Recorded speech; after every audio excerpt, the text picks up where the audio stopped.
Hello guys, this is Miss Jamie Baliena channel. At ito, magluluto tayo ng inabraw. Ito po ang mga kakailanganin natin. Kailangan natin ng bunga ng malunggay. Itong bunga ng malunggay, kailangan natin siyang linisan, tanggalan ng balat sa pamamagitan ng paggamit ng matalim na kutsilyo. At dahan-dahan natin tanggalin ang balat nito. Dahan-dahan lamang po, baka masugatan tayo.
Ito pa ang isang ingredient, bulaklak ng kalabasa.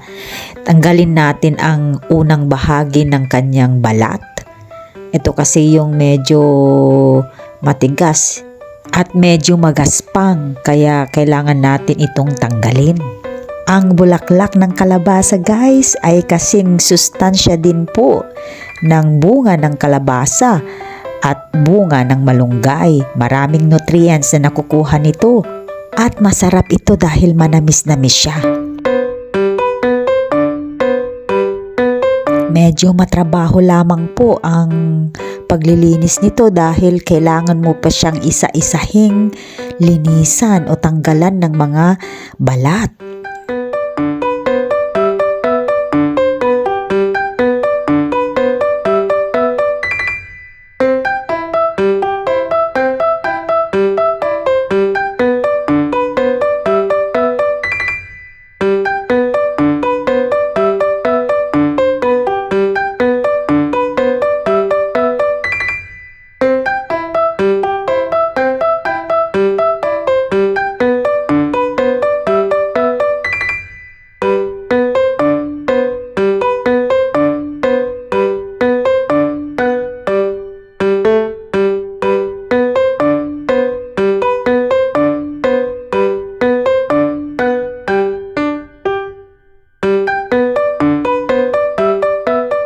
At ito namang talbos din ng kalabasa ay pwede ding ihalo nitong inabraw na Ilocano dish na ito.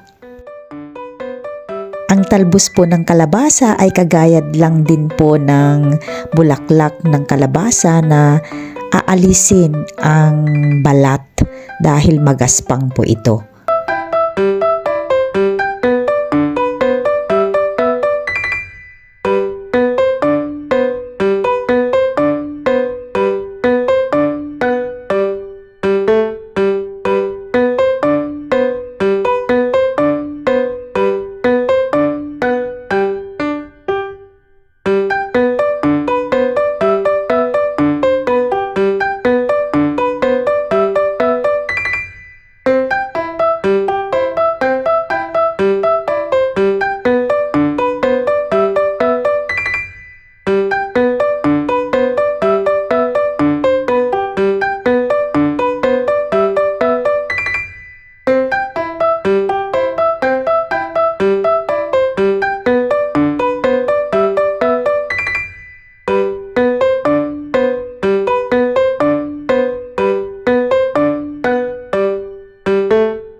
Nagdagdag din ako ng bunga ng sitaw kasi itong nabili ko ay bagong pitas kaya crunchy at manamis-namis. Ang aking version na inabraw ay simple lamang ang mga gulay na isasahog ko. Tinatanggal ko pala guys ang magkabilang dulo ng bahagi ng sitaw dahil matigas ang parte na to.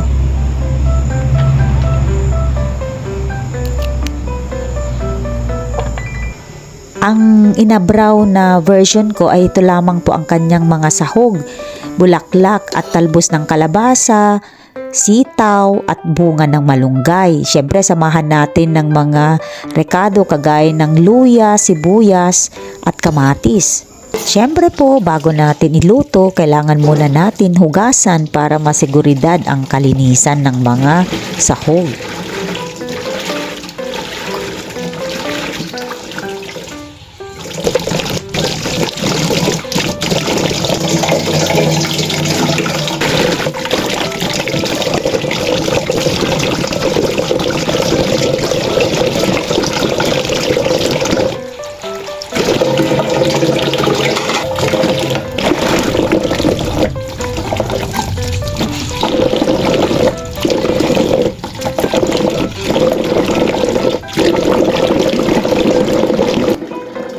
Dinagdagan ko rin po ng ilang pirasong bunga ng okra para kumpleto ang sustansya ng aking inabraw.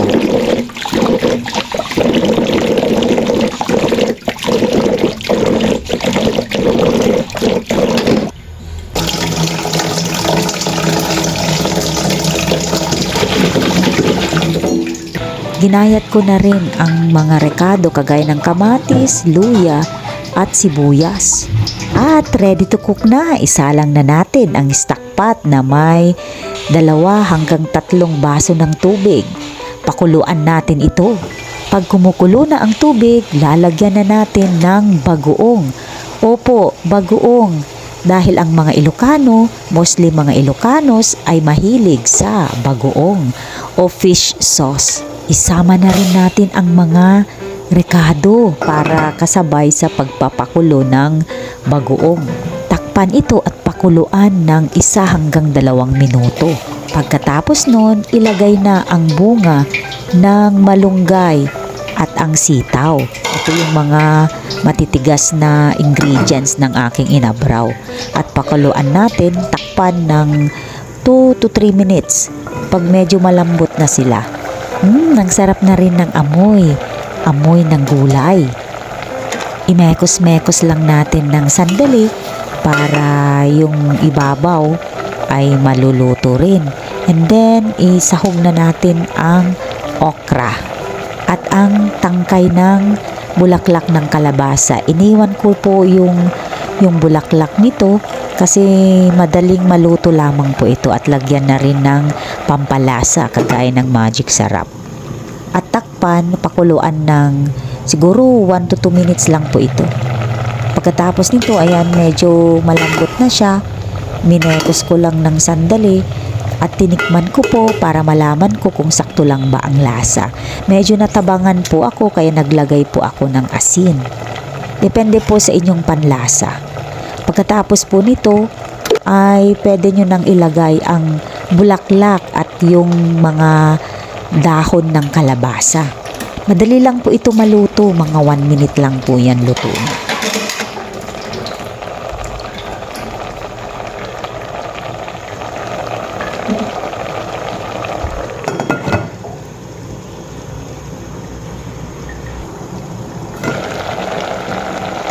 Para po sa akin, mas masarap po pagka hindi overcook ang mga gulay kasi lalo mong malalasahan o lumalabas ang sweetness ng gulay.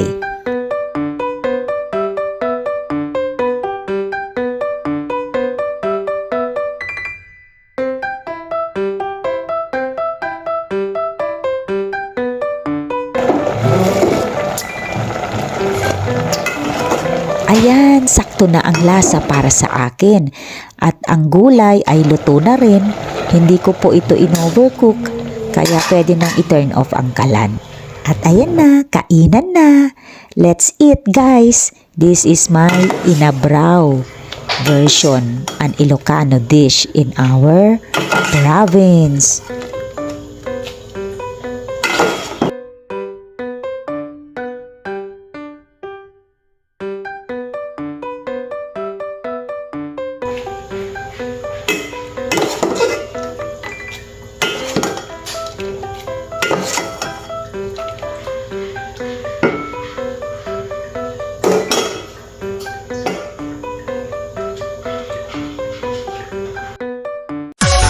Thank you for watching guys. This is Miss Jamie Baliena channel. Sa lahat ng hindi pa po nakapag-subscribe sa aking channel, you may subscribe, like, and share para ma-notify kayo sa aking susunod na video. Alright, God bless us all. Goodbye.